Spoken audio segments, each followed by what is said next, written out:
Hello and welcome to Shape the System, where we find and tell the stories that help people to rethink the way the world works. We interview people from all over the world who are helping to change our systems for the better. Shape the System is an independent podcast with support from KPMG High Growth Ventures, who help ambitious founders and their teams scale up for success.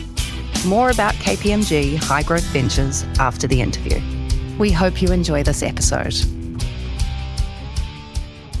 Hi everyone, welcome back. Another episode of Shape the System. And unbelievably, for 3 years that we've been running the show, we haven't actually spoken to anyone with any kind of real relationship to anything blockchain related. And today we're going to broach that topic, we're joined by Max, and Max has just given me the most amazing facial expression of how have you not spoken to anyone about blockchain?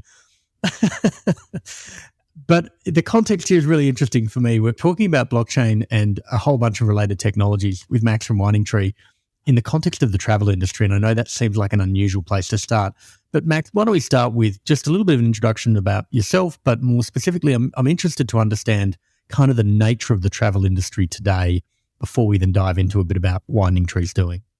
All right, let's do it. And I'm really, really surprised that I did know you didn't tell me that I am really the first person to talk about blockchain on your pod. So I'm Max, Maksim, or whatever, have many names. And, well, who am I? I'm a software engineer. I taught myself how to code, I don't know, way back when, 20 plus years ago. But I don't know, my life sort of was revolving around computers, surprisingly so. For my environment, I guess, and I'm not going to go there. Yeah, so I've been working as a coder for many, many years, and I love traveling, and I hate to travel, actually. I hate the process of getting somewhere, right. And also, by some coincidence, a few years back, I started working with hotels and stuff like that, and sort of learning about the space and seeing many, many opportunities for, like, to me, the space and sort of, I don't know, out of date, not in touch sort of with modern tech. Right. And so I started working in a few different projects.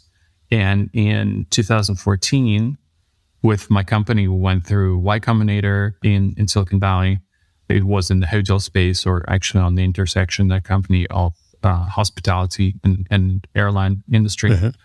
And like that's when really for the first time I started digging into the nitty-gritty of what travel is, how travel industry works and stuff, and tremendous amount of learning that I've done over the course of, I don't know, let's say a couple of years after that, between 2014 to 16. Uh-huh. And during that time, so I was in Silicon Valley and I started organizing a meetup for travel startups. And later, we had a couple of conferences that we did. And through talking to many, many people, again, from startups, from the travel industry, we sort of came to a realization that one of the sources of all sorts of problems in the travel industry is the fact that it's heavily centralized. There are only a few companies that, I'm going to say, control everything, right? Right. Or serve everything. My numbers are not up to date, but back in the day, I don't know. I don't think they've changed a lot, but a tidbit, a number, I guess one number is that more than 60% of leisure travel in the United States, in terms of hospitality, goes via Priceline or Expedia, one of the two companies. Right. Two of those companies control more than half of the market. And are they owned by the same company, by the way? They're owned by separate companies, I think, as well. So those are two separate companies. And again, they use all sorts of tricks, I guess, here that, we have an illusion of choice. It's like Snickers and Mars, right? Like you're thinking that you're like, okay, today I'm going to buy the other one, right? Because diversity, but it's the same company, right? Right. And so, we think that, hey, there's hotels.com, there's Kayak, there's Orbitz, there's this, but it's one or the other, always, inevitably. And of course, there's a new player on the market. It's a Chinese company that was originally called Ctrip, now it's called Trip. So it's not a duopoly, maybe it's a triopoly these days. But the fact of life is, there is a very, very limited number of companies that all of those hotel bookings go through. I want to come up onto that for a second, because I think I want to kind of understand this value chain, because I think this part of this is the ordering part. And I actually had firsthand experience with this recently. I had not a great experience with one of the brands here. I don't need to throw them under the bus, but one of the two you just mentioned, ironically. Well, coincidentally, probably, not ironically. And when I went into digging on it, I realized that they were under a parent company that owned about 6 or 7 of these brands. And that sort of helped me to understand, okay, on the booking side, there's certainly a massive amount of centralization and a lot of people thinking they're going through a particular provider, but they're actually all going through one. But my understanding is there's more than that. I think if you're going further down the value chain into how flights get booked, for example, you have a similar situation. You have Amadeus and Galileo that are the two main booking platforms that all of the airlines use that are also completely centralized. And you take Airbnb even as another example for that type of booking. They're a dominant player that probably has 60, 70% of the homestay type market in any given kind of Western or even non-Western market, I'm guessing. What are the other parts of the value chain that I'm forgetting here in terms of front-end booking, back-end fulfillment, hotels? Like what else is there in there? I think you mentioned all the usual suspects. You're absolutely right. On the airline booking side, there's Amadeus, Sabre, and I'm forgetting the other one. That Galileo is one of the products of those two companies. There is one smaller GDS or global distribution system, and actually those global distribution systems, that is Amadeus and Sabre, they're big players in the hotel space as well. And for like small kind of tour agencies or travel agencies, they're connected to those GDS systems. And again, because of this situation, because there are very few players on the market, you would think, and I certainly as a software engineer, starting to work, and that was in 2014, right? Starting to work with the systems, with the technology that those companies are providing. I was absolutely I was blindsided. I didn't expect that it would be so shitty.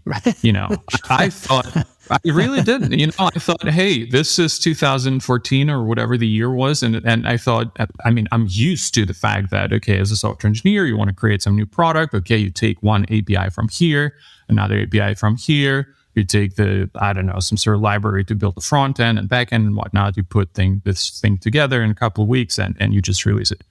No way. And it was like the process. There's a lot of parallels here, I think, because I think about my exposure to financial services. You have something like the SWIFT network globally or the ACH network in the US. And this is 30 to 40-year-old infrastructure. This is infrastructure that got built in the 70s or 80s. And we're kind of still running on these backbones. Is this kind of the parallel issue that we're seeing in travel, which is there's just some large archaic kind of legacy systems, and that's kind of what everyone's baked into. And the switching costs are high, but also the incumbents just really don't have any interest in trying to move away from this. Is that part of what's happening here? Why would they? Oh, absolutely. Why would they? They're sitting on it's a gold mine. Right. And the joke is, well, it's not a joke. It's the sad reality that those systems run on mainframes, right, that the software for those was written in the 60s, right? And of course, they have no interest to upgrade that. Yeah. The thing that I want to try to make the thing that's changed since then, this is kind of what I'm trying to do, is to understand that might have been right for the world as it was in the 80s. And I think about the level of, there's a graph that you can look at, and you can plot it with pretty much any major city or any major airport, and it's the amount of people going through that city or that airport who are tourists every year. And it's classically only up and to the right. As a species, we're, literally have never traveled as much as we have now. And so if the world gets smaller, it feels like this infrastructure is not built for how the world operates today because of how small the world's got with, access to travel and huge growing middle class in a lot of developing economies as well as Western economies, improvements in travel in terms of airlines and the like.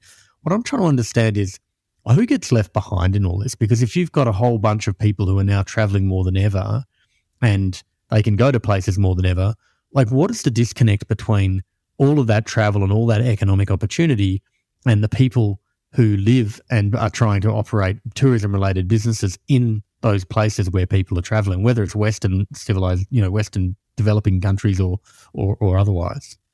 Yeah. This is a really good question. Well, I think two categories of people, travelers. I mean, that's why I'm saying, that I hate to travel because, if things are going okay, then it's okay, I guess, right? But one small thing goes wrong, and like it's a house of cards. Like everything is falling apart. Sure. Like you miss one connection, and it's like, oh, it's a nightmare. Then your bags are flying completely in the opposite direction somewhere, And travelers are left behind, and we've thought long and hard about how what we're trying to do is we'll be able to help traveler to just feel better along the way, right? But I think a very important category here is the local communities. It's the businesses that suffer at the end of the day, because very simply, you go on booking.com today, and in some cases, and maybe they've changed it or they keep changing it all the time, right next to the book button, they say, hey, as a traveler, you pay no commission whatsoever, right? Little do you know that at the end of the day, the hotel has to pay, on average, 18% commission. 18 is sort of a standard rate. Right. They just, you're a fool believing that you don't pay that. Of course you pay that commission. Right. Who else is paying for everything? But yeah, at the end of the day, the hotel receiving all that money, again, you think that, okay, you paid $100 for your cheap stay. Hotel room. Relatively cheap, $100, depending where you go. Sydney, right? Yeah. No, in Sydney, by the way. I go to. So that's the case. Actually, I'm trying to make today is that I go to in the beginning of this year. I was in Georgia, country, not the state. Mm-hmm. Beautiful country. I mean, I don't want to say it's the third world, but it definitely. It feels rustic. It feels rural, right? Sure. That makes it interesting, of course. So that's why I want to go there. Right. But you go to one of those destinations, and those people in those places, they have no recycling. They have no basic. They put their trash into the ground, right where they live, right? They just dig a ditch and they just put it there. Mm-hmm. Is it sustainable? No. And they're paying. So this little community where I was, this little mountain resort, right? It's hotel room, by the way, there. $11. $30. $30. $30. It's, whatever, right? But again, those people, they then have to send the tithe to booking.com. Right. It's about 20%, right? And which is, and again, you see how they live. It's very rustic. It's very rural. But they are lacking basic infrastructure, right? That it's a beautiful place. And as a traveler, as a person who goes there, you would want to preserve it for as long as possible. Right. Also, it's the only source of income for those people. Well, that was going to be my next question. Is my guess is that there is, and this is a guess, but a lot of the time when you hear about massive, changes in environment potentially, or just even a one-off disaster, right? A tsunami comes through or something, the hurricane comes through. Yeah. They point to an island or to a location and say it wipes out tourism, and that is literally one of the primary sources of income for that region.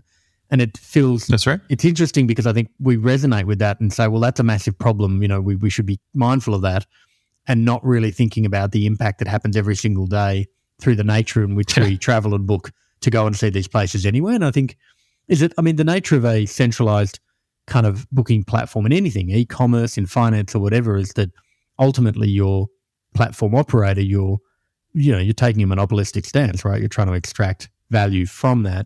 And that's essentially what we're seeing here in a lot of respects. But the net impact of that directly is that there are people on the ground who are not getting anywhere near the level of margin that they would be otherwise getting. What is a typical travel operator who might run that hotel or, run a tour in that city?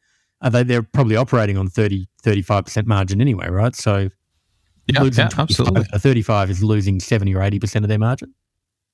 Yeah. Again, it's different everywhere, I guess, but it's a ballpark. I guess I really would love to learn in that specific community what their margins are. But you know what? I'm going to give you this thought. I was just watching the video on YouTube a couple of days ago about how in Sierra Leone, the diamond mines, which is like, it's a big production of diamond mines. Yep. I don't know the numbers, right? But those mines are not owned by local companies, and locals do not benefit necessarily from that natural resource that they have there. Is that ethical? And of course, it's the legacy of the colonials time, right? Sure. Is that ethical to sort of deprive these people of the riches that they have right there in the ground? And again, all the benefits of all the money that those mines produce goes somewhere else, go to a Western country. Right. And then we complain that, hey, those guys, there should be more sustainable. Look at them throwing plastic on the ground and stuff like that. I mean, what are you talking about? So I would say that's unethical. I would say that is not sustainable. I would say that's hypocritical, right? So, but this other community, right, that I'm talking about in Georgia, okay, it's not 100% sort of owned by some sort of power somewhere else, but it's 20%, maybe 30%, right, of the income of these people is taken away, is extracted from this community, and is being sent to a legal entity somewhere in Ireland, so where they pay 1% taxes or something like that, as little as possible. Well, of course, we all know what all those big companies are doing. And is that ethical? Is that sustainable? I think that's absolutely nuts. And you really, I really, which is good, which is why we're trying to get to the nub of it. And I think there's part of this that's kind of interesting to me as well is, I guess, unpacking that model and understanding, okay, there's a huge amount of extraction of value that's happening.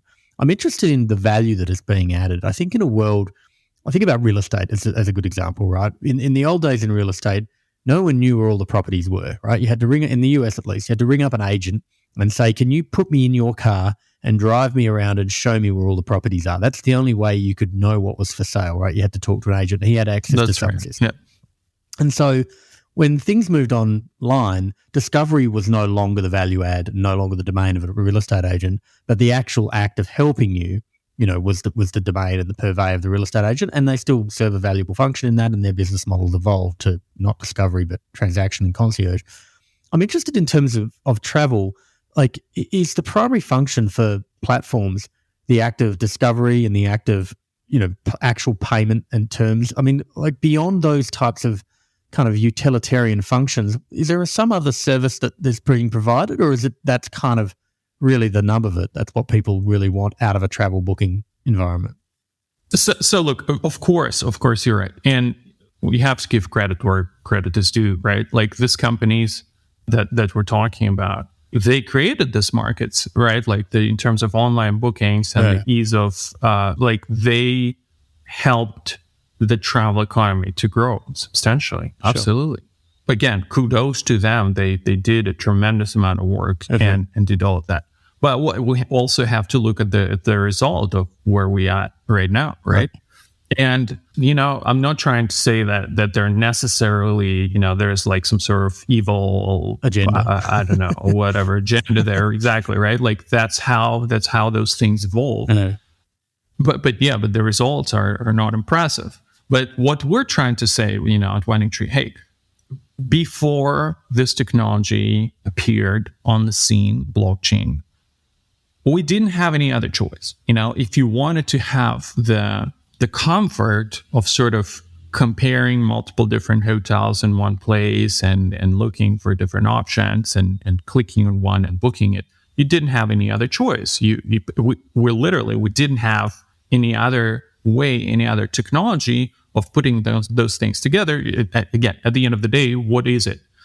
It's some sort of computer, let's say in Amsterdam somewhere where Booking.com started, right? Yeah. And on that computer, there is a list of possible hotel options for you if you want to go somewhere, right?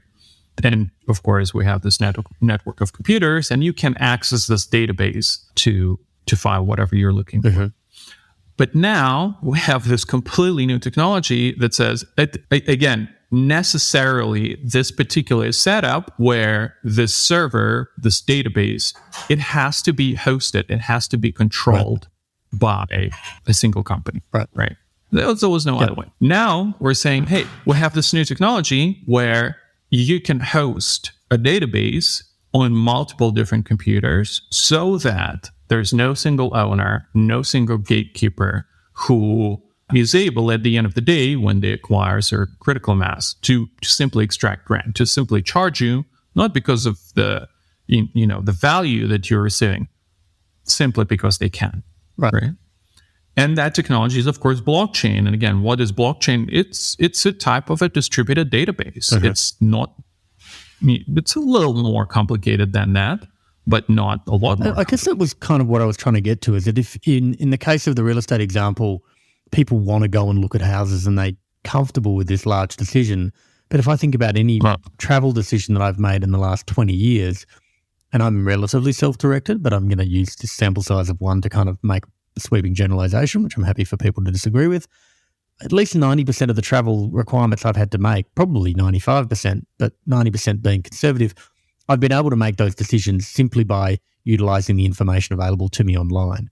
And it feels to me that if the discovery and the decision-making and the transacting, i.e. the booking and the paying, can all be made in a self-directed fashion, then the role of the platform, the centralized platform, in trying to make that happen seems to be at risk if someone says, we've got a version that can do this at a 2% cost as opposed to an 18 or 20% cost.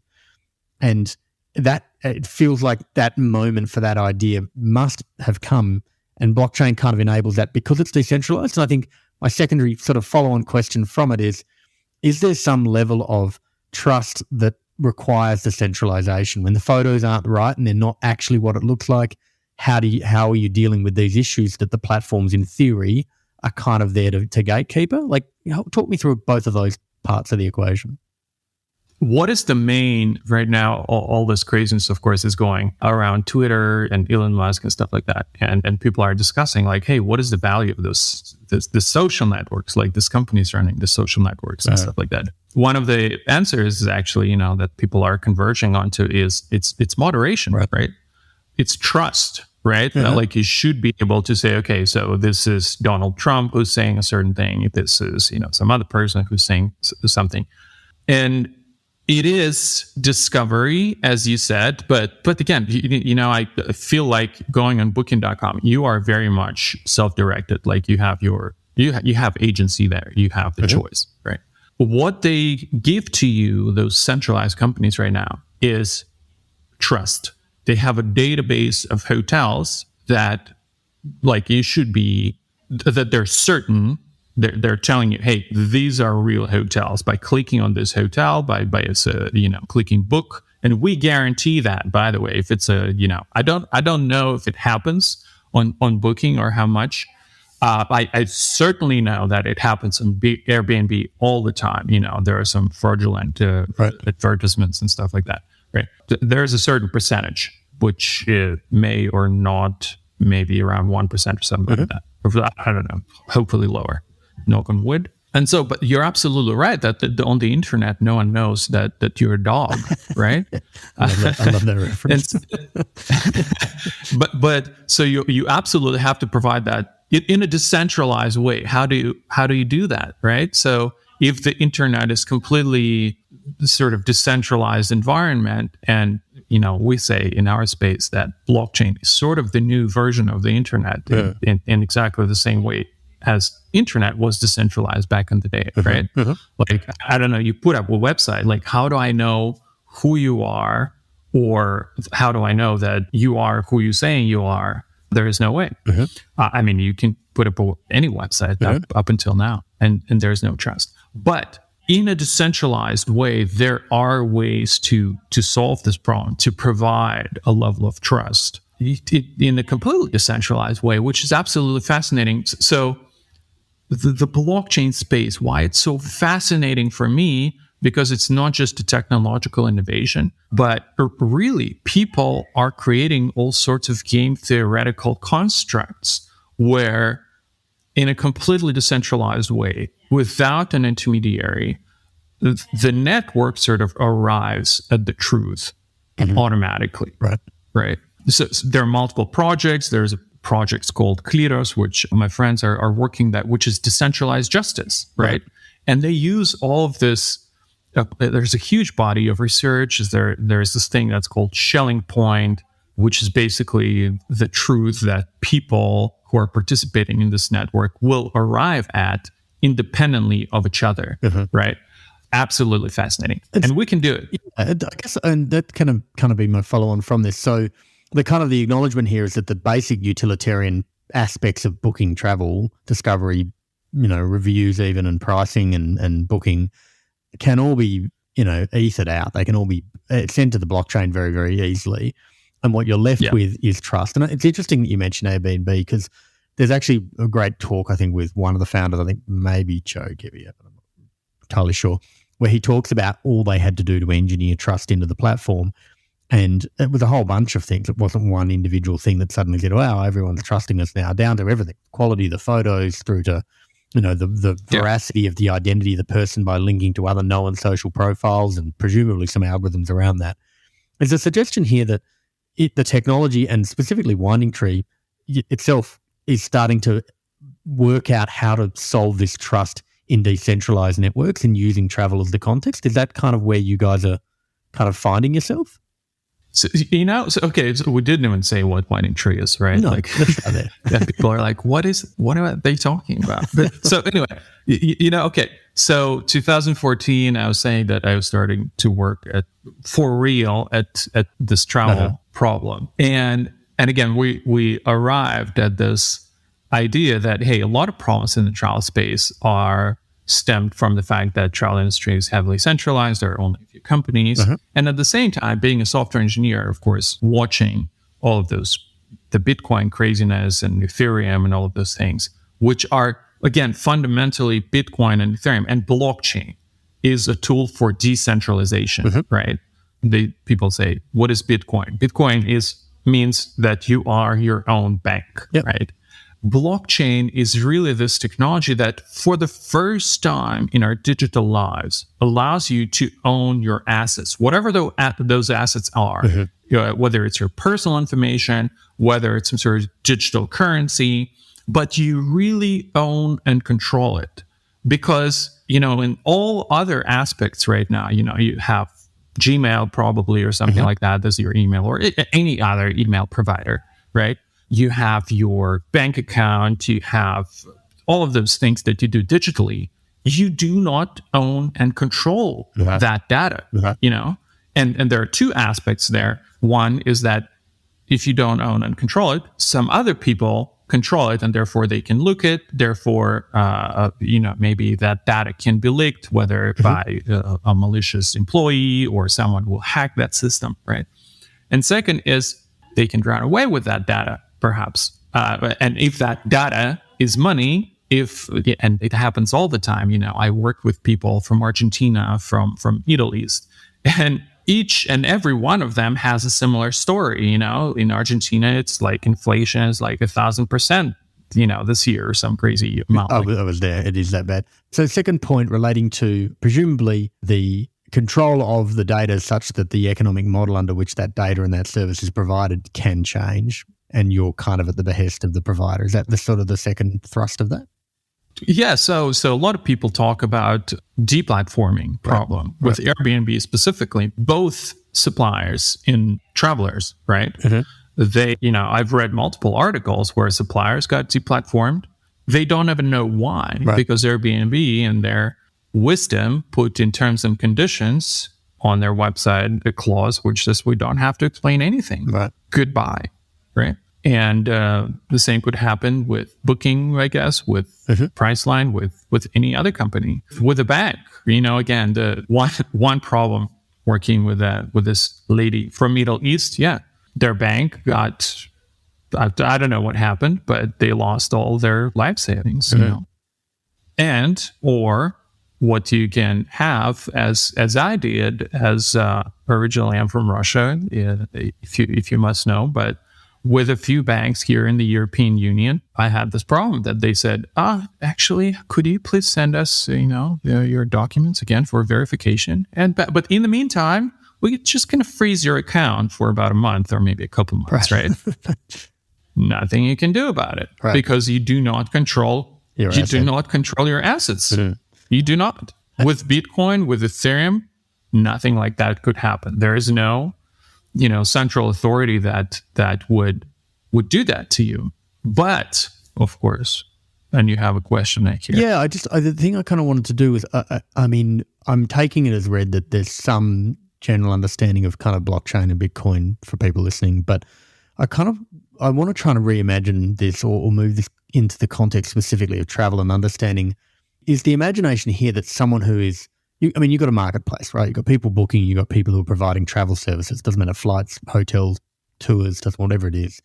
And these are parties to a transaction in a kind of an e-commerce marketplace type model. Is the imagination here that both of those parties ultimately in a decentralized environment will control their version of themselves in that, on that blockchain, that my profile as a traveler with all the places that I've gone and the reviews that I've got and my identity potentially, or some form of my identity that's attached to, to that address, for want of a better word, lives within that blockchain. And then on the other side of that, there is that hotel in Georgia, the country, that says that here is our listing. We've gone on and we've created a wallet and we've added everything in our listing, and it can be verified on the blockchain, but it can also be verified against other sources in real life, presumably, instead of building that trust. Exactly. But ultimately, they can control, these are the photos and this is the thing. Is that essentially what at the core of what Winding Tree is? The reason why I'm asking this is because when I go and look at Winding Tree, there's a couple of things that are interesting to me. One is you guys have been around for a few years. You talked about 2014, 2016. But there's also seems to be a range of kind of things that plug together. And I'm trying to understand the pieces of the puzzle that Winding Tree is trying to solve, and why isn't it just one big thing, or what do those pieces represent? At the core is this idea that you should be able to again, right now, 10, 20 years ago, we didn't have the tech. Sure. We had to go through a centralized sort of choke point, right, in order to get the comfort of, again, having all the hotels in one place. Today, with the distributed technology, such as blockchain, we don't have to go through a central choke point, again, through an intermediary that could impose or all sorts of crazy things upon you. You don't have to. And therefore, we get rid of all those negative things, such as, again, high commission fees and control from those companies. They can deplatform you, for example, or they can do crazy things, I guess maybe some other time I could talk about crazy things that those companies are doing, right? Yep. You don't have to do that anymore. We can transact truly in a peer-to-peer decentralized way, right? What it means, you still get the comfort of having everything in one place, right? Because it's, again, what blockchain is essentially a database, right? So you still get all that information, but then you can transact directly with the supplier as, let's say, a buyer or something, right? But we have so many things going on beyond that, right? Like that's just the basis. The implications of the fact that both supplier and buyer truly control their digital assets, their identities, goes beyond that. Because again, I'm going to give you one example is reviews. Huge problem in the travel space, right? I talk to my friends who are hoteliers. A crazy problem, which reviews that you read online, how can you trust them? How can anyone trust them? Because guess what? Those reviews are controlled by central companies as well, right? And TripAdvisor, rumors are, as a supplier, you get a negative review, you go to TripAdvisor and you say, guys, can you just, delete that? Yeah. And guess what? TripAdvisor is also incentivized, because if you get a bad review and TripAdvisor has their own booking sort of interface, right? They get less money. Right. So they are interested in, I guess, most hotels to have positive reviews. So people go and book. And again, talking to my hotelier friends, and they're saying it's a crazy problem. How we know that the hotel next door, that they pay for positive reviews given on their, Google Maps and TripAdvisors and stuff. Right. But if we control our identities, both supplier and traveler, and if that information is verified on the blockchain, then we can get truly reviews that are completely 100% genuine, right? Because if you don't go and if you don't transact with that specific hotel, guess what? You cannot leave a review. You've never been there. Right. There is no proof of that. Right. I feel like the parallel here is, people take, 30 years ago, I remember 30 years? God, how old am I? A little bit more than 30 years ago. I remember getting a CD, right? It was an Encarta, which was kind of the CD version of Encyclopedia Britannica, and thinking, this is amazing. I don't have to buy all those books anymore. And then 7 years later, Wikipedia came out and everyone said, well, how could it possibly be up to date? Anyone can change it. And the dynamic, I think, is interesting that it says there are definitely sources of truth that are more accurate than Wikipedia. But en masse, Wikipedia has enabled far more accuracy and of information, like factual information, to exist in the world because it has been able to be verified by multiple parties.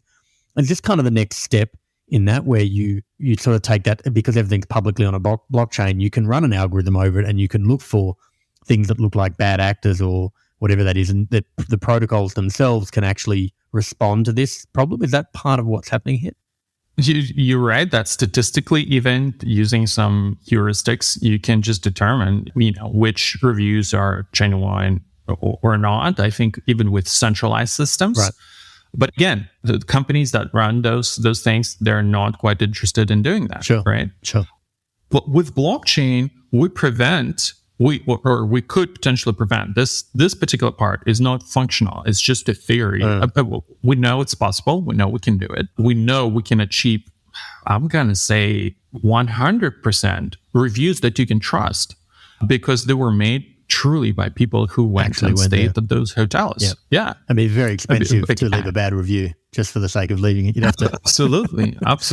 Even if precisely. And maybe we could put some additional controls in there, maybe some, but I'm starting to mumble and imagine things. Well, but, I do want to go down this rabbit hole, because I think people tend to think of a blockchain as a fairly static thing, but ultimately it's public code that can be improved and people can agree to the improvement, right? So if you take the blockchain as you have, let's say you've got a decentralized blockchain built on Ethereum, so it's got some smart contracts in it that's running Winding Tree today, or running this part of Winding Tree. And the community, whether that's people who you're funding or people who are just choosing to do so, say we found a better way to run an algorithm that actually takes our 90% review accuracy and flags it up to 97%, and we've back tested it on the 14 million reviews that are on there now, however many reviews are on there at the time where someone does it, then in theory, the people who own that blockchain in whatever way, through the consensus, can say, well, let's move to that new protocol that's baked in on, or just lay it on top of the fundamental network. Is that kind of the nature of how Winding Tree's set up, which is, look, we want this thing to exist. We're seeding it, if you like. We're putting it into the universe. We've built an economic model in there that allows us to continue to fund its development and its growth, but ultimately the thing will become self-serving. Is that kind of the pathway here, the trajectory?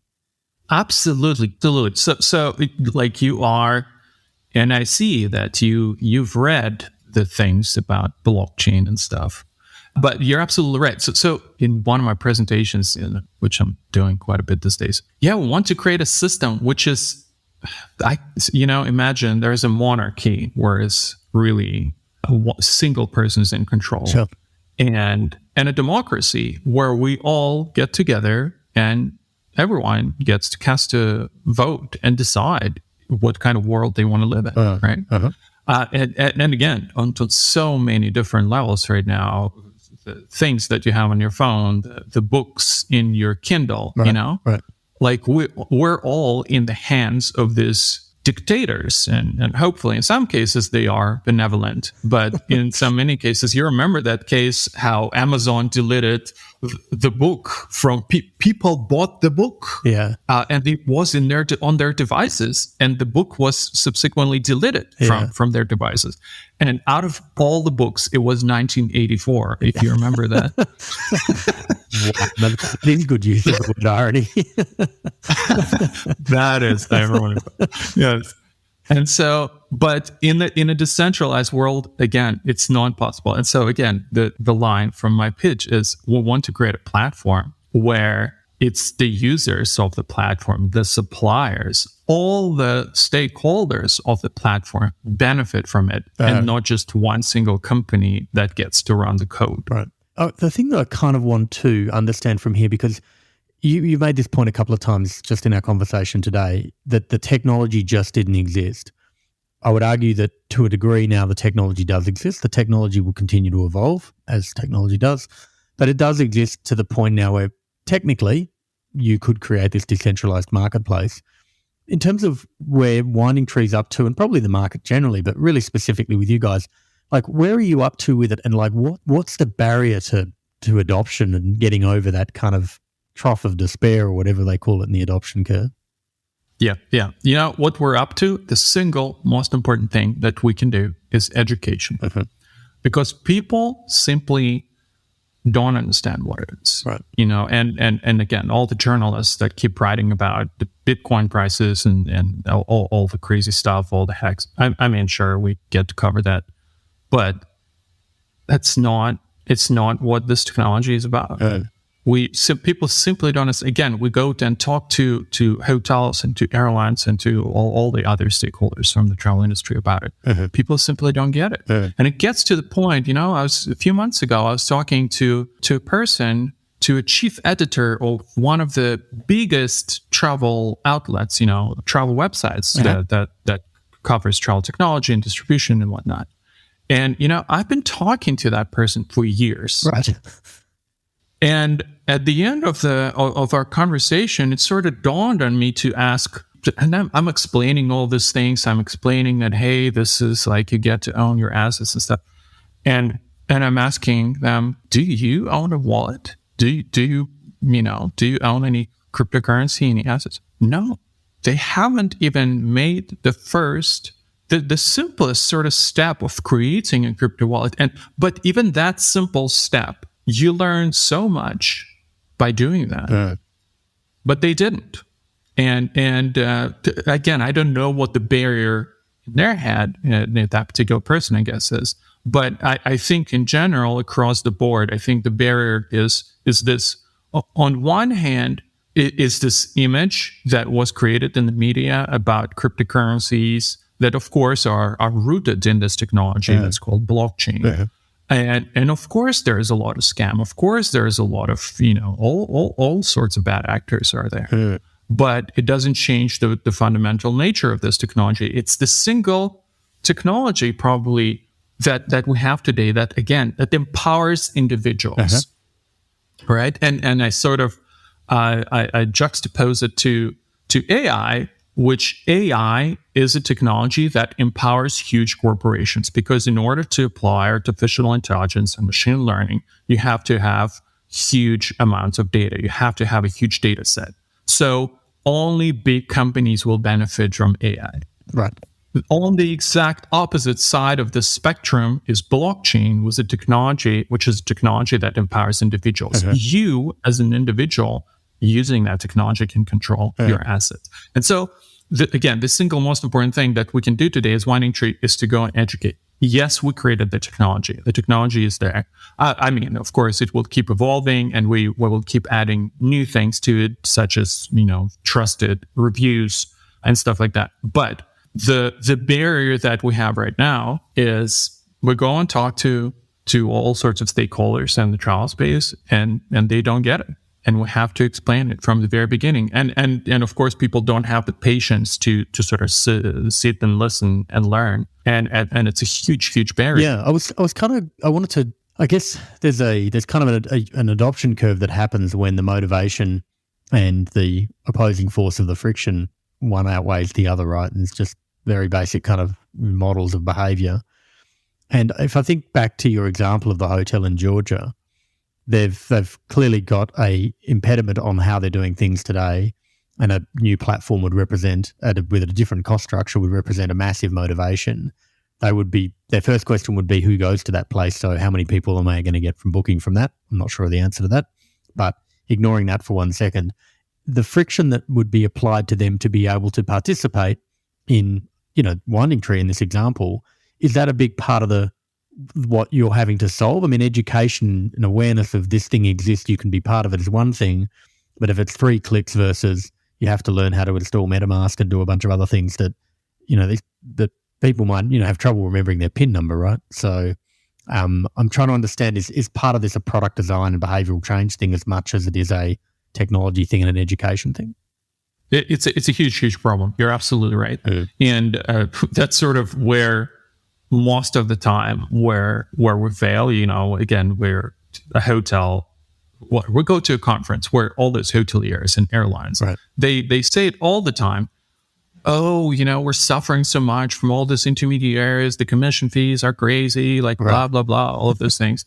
We wish someone could help us. We're like, hey, check this out. We've got this things over here. And they're like, oh no, this is too alien. This is too new. Why is this so new? Why do I have to learn all of these things? Why doesn't it look like the old thing? And at this point, I mean, we have nothing else to say but like to choose your poison. You can either continue doing the old thing or learn some new tricks, which again, it's another problem that we have to have a critical mass of suppliers and buyers on our platform, which we're constantly working. Yeah, I mean, so what's been successful so far, I mean, we know how to do this. We created this technology. Right now we have to seed it, seed the marketplace, and it's a process. Again, there are multiple barriers, but we're hoping that in the in the crypto industry, there's a lot of innovation. And crypto people, they understand, and talking to all of stakeholders, people from all these different blockchains that are popping up that are energy efficient. Yes, people will solve that problem. All these blockchains that are energy efficient. What is their problem? Number one is usage, right? They want people to come to those platforms, but go and approach a person on the street and say, hey, you can do all these cool things, but you have to learn how to use MetaMask. And of course, it's a blank stare, Yeah, it's a bridge too far. But right now, there are all these new wallets that are being created. Again, new technology, new sort of games that you can play where maybe you don't have to remember your seed phrase. You don't have to back it up. It's called social recovery wallets. There are all of these different approaches that we can employ here to solve this problem. But what I'm thinking, and from my conversations with a lot of people across at this point, 5, 6 years, one of the things that I see, this is a technology that empowers you as an individual. But beyond just learning this new tech, which is not complicated, I mean, it really isn't. I think there's like a psychological barrier where the Web 2 paradigm that we all exist in today, right? It has, like, psychologically, there's always this more powerful someone who can help you whenever something goes wrong. There's, I'm even gonna say like a parent figure, right? I was gonna say a deity, but sure. Your father, daddy, exactly. Like, hey, daddy, I lost my password. Oh, don't worry about it. Okay, here you go. We're gonna change your password. But if daddy is an alcoholic and he runs away with all the money, and and I'm sorry, he made you deal with the devil. You have to deal with that. And again, it happens all the time. All those daddies in the banks in Lebanon, they're gone, and with the money. So that's it. But again, here you have to grow even like on a psychological level where you have to take on more responsibility, because again, I don't know if a lot of people are familiar with how blockchains operate, but if you lose your password from your crypto wallet, that's it. Yeah. Well, there's no recovery there's no one else. There's no recovery from that, right? And of course, all the news, all the news that you read about that a person lost all their Bitcoin to whatever it is, right? Like, that's exactly that. They lost their password, and therefore they are not able to recover anything. Yeah. But so see that here you have to take on more responsibility. You have to really be very careful about that password. You have to store it in a safe and secure place. So, one, you don't lose it, and two, no one else accidentally gets access to it, which of course is going to be fatal for you because all your money is going to be gone. Yeah.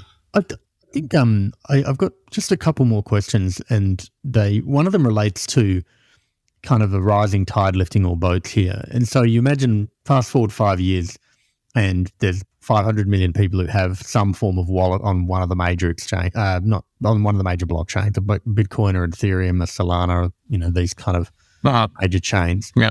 Presumably, because of the way those blockchains work, they essentially are automatically or essentially able to very easily become participants in Winding Tree because they're already there, they're already present, they already have a wallet. They literally just bring that identity and attach that identity. So part of this is not about how do you drive Winding Tree adoption, but how do you ensure that Winding Tree is interoperable with the places where people are ultimately going to get wallets as a source of their wealth or funds or even identity to a degree.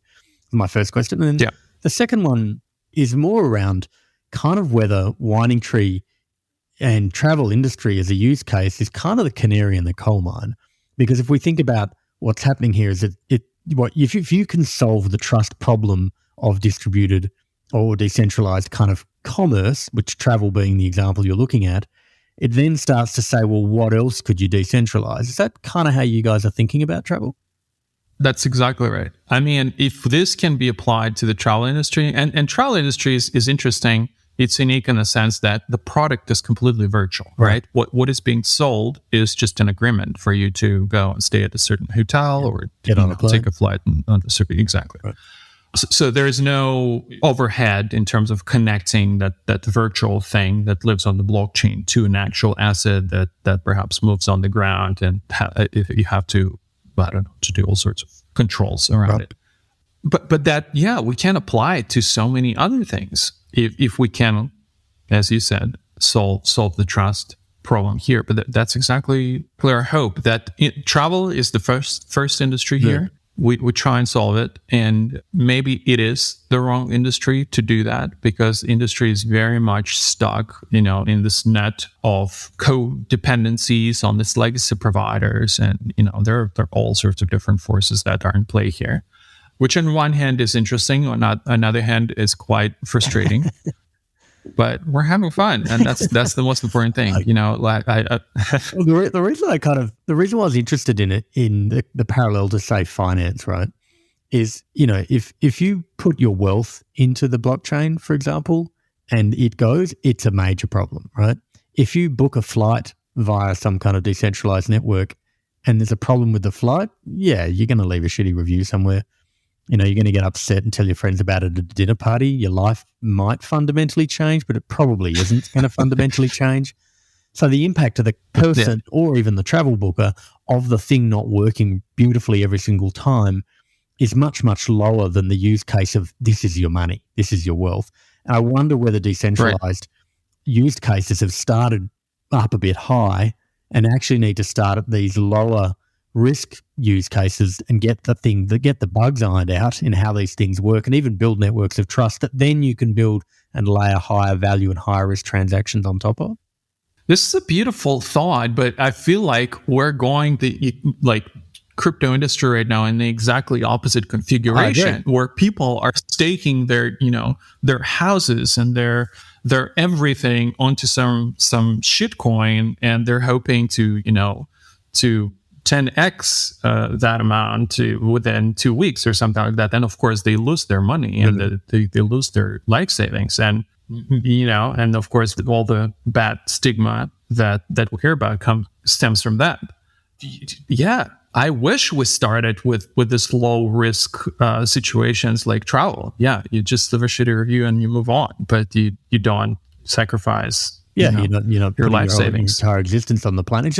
It's just that we, I don't know, we've kind of conflated blockchain with currency and store of value, as opposed to blockchain as a representation of commitment and transaction and contract. And I think your point before that a blockchain is really just a distributed database or ledger that identifies that one person is one person and one player is another player, and they've agreed to do this thing, and now the rest of that plays out in the real world, is kind of what's been lost. And I think in the last couple of years, we've seen a massive kind of spike in interest in NFTs, and all we've done is gone back to the same problem of saying these are really good for these high value, expensive rareables things, and we have to create artificial scarcity. And we're like, can we just take a log off the fire and just focus on the use case that says there's a bunch of participants and they already transact, and the mechanism by which they transact is centralized, and that has some advantages. But in a world where it could be decentralized, the economic benefit flows to both sides if you can decentralize it.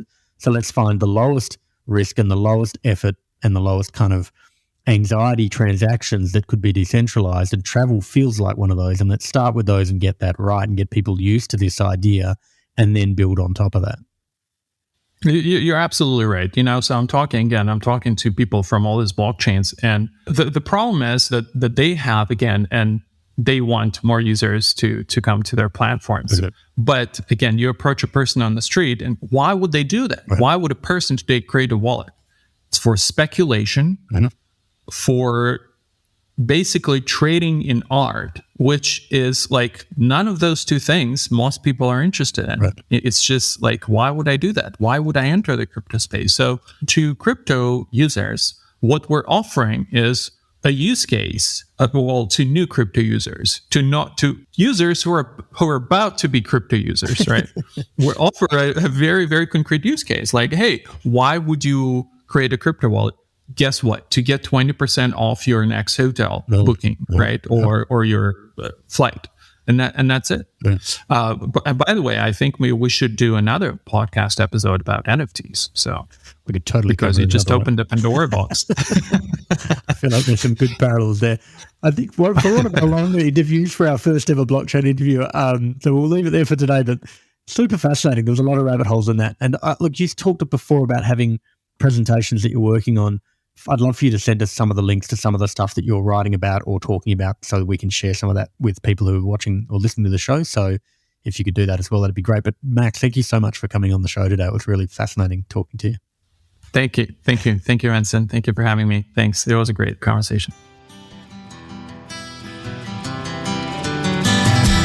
We hope you enjoyed this episode of Shape the System. As usual, if you'd like to suggest a guest, someone that you know who's helped change a system for the better, please go to www.shapethesystem.org, click on the top right-hand corner, then click Suggest Guest.